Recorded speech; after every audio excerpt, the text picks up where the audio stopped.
Viewers আসসালামু আলাইকুম। ঠিকানা ভুল দেওয়ার কারণে আপনার জন্ম নিবন্ধনের আবেদনপত্রটি বাতিল হয়ে যেতে পারে। এজন্য আমি একটি টিউটোরিয়াল তৈরি করেছি আপনাদেরকে দেওয়ার জন্য। তো বন্ধুরা চলুন তাহলে টিউটোরিয়ালটি দেখানো যাক। তো বন্ধুরা মূল ভিডিওতে যাওয়ার আগে আপনাদেরকে বলবো সম্পূর্ণ ভিডিওটা দেখবেন।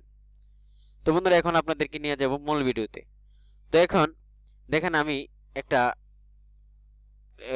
চার্টের মধ্যে লিখেছি, এটা আপনাদের জন্য একটু দেখানোর সুবিধার্থে আমি বড় করে নিচ্ছি।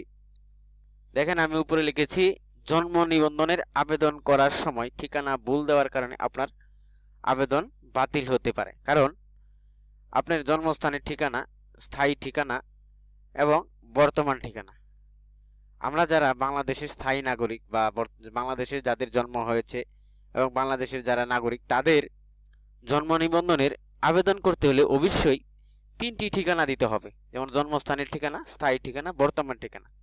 তো বন্ধুরা আপনারা হয়তো একটা জিনিস হয়তো জানেন না, যারা জানেন না তাদেরকে আমি বলবো যে জন্মস্থানের ঠিকানা, স্থায়ী ঠিকানা এবং বর্তমান ঠিকানা যাদের একই, তাদের সমস্যা হয় কম, এবং যাদের জন্মস্থানের ঠিকানা, স্থায়ী ঠিকানা এবং বর্তমান ঠিকানা ভিন্ন হয়ে যায়, তাদের জন্ম নিবন্ধন আবেদন করতে গেলে অনেক সমস্যা হয়ে যায়।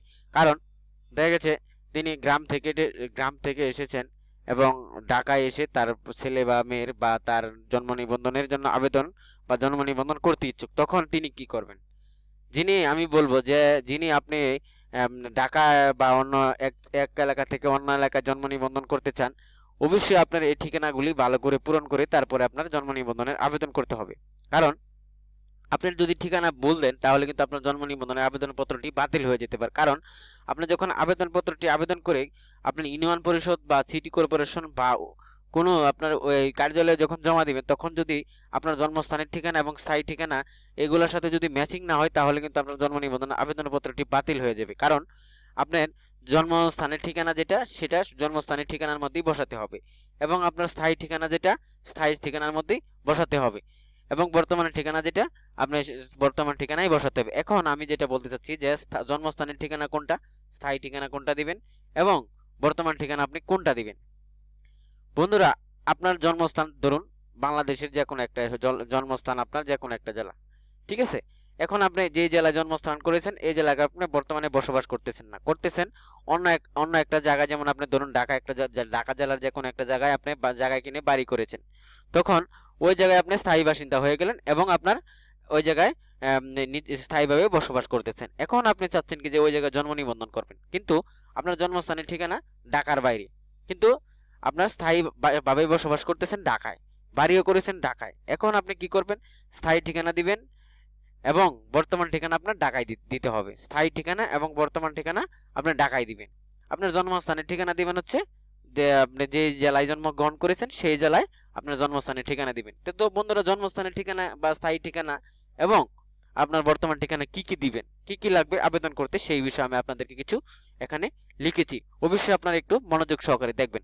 তো বন্ধুরা আপনি 3টা ঠিকানার যে প্রত্যেকটা ঠিকানার আপনার একই অপশন লাগবে। যেমন ধরুন নাম লাগবে, আপনার পিতার নাম লাগবে, মাতার নাম লাগবে, সবগুলা ইংলিশ এবং বাংলায় দিতে হবে।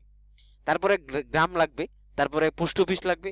আপনি যদি অঞ্চলের এলাকায় অবস্থান করেন তাহলে অঞ্চল সিলেক্ট করবেন, এবং আপনার ইউনিয়নের এলাকায় থাকলে ইউনিয়ন সিলেক্ট করবেন, পৌরসভায় আন্ডারে থাকলে পৌরসভা সিলেক্ট করবেন, তারপর ওয়ার্ড অবশ্যই সিলেক্ট করবেন, বাড়ির হোল্ডিং নাম্বার অবশ্যই দিবেন, ব্লক নাম্বার অবশ্যই দিবেন, থানা, উপজেলা, সিটি কর্পোরেশন যদি এগুলা থাকলে যে কোনো একটা সিলেক্ট করে দিবেন, এবং জেলা আপনার অবশ্যই সিলেক্ট করে দিবেন। এগুলো সিলেক্ট করে আপনি অবশ্যই জন্ম নিবন্ধনের জন্য আবেদন করতে পারবেন। তো বন্ধুরা এই ঠিকানা আপনার এই অপশনগুলি 3টা ঠিকানার মধ্যে একই হবে, জাস্ট খালি আপনার ঠিকানার পরিবর্তন হবে। যেমন আপনার যদি ধরুন ঢাকার, যেমন ধরেন একটা জেলায় জন্মগ্রহণ করেছেন, ঢাকা উত্তর সিটি কর্পোরেশনে আপনার স্থায়ী বাসিন্দা, এখানে বাড়ি করে থাকতেছেন, কিন্তু আপনার জেলা হোম ডিস্ট্রিক্ট হচ্ছে বরিশাল বা আপনার ধরুন ব্রাহ্মণবাড়িয়া, যে কোনো একটা জেলায় ধরেন, ওই জায়গায় শুধু আপনার ঠিকানা যেটা দিবেন ওইটা লিখবেন, আর ঢাকার যে ঠিকানা ওইটা ঢাকার ঠিকানায় আপনি বসিয়ে দিবেন। তো বন্ধুরা আশা করি আপনারা বুঝতে পেরেছেন।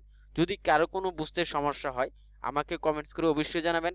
জন্ম নিবন্ধনের যে কোনো তথ্য আমি আমার চ্যানেলে আপলোড দিয়ে থাকি। যদি কারো কোনো বিষয়ে সমস্যা থাকে আমাকে কমেন্টস করে অবশ্যই জানাবেন। তো বন্ধুরা আজকে এখানেই শেষ করব।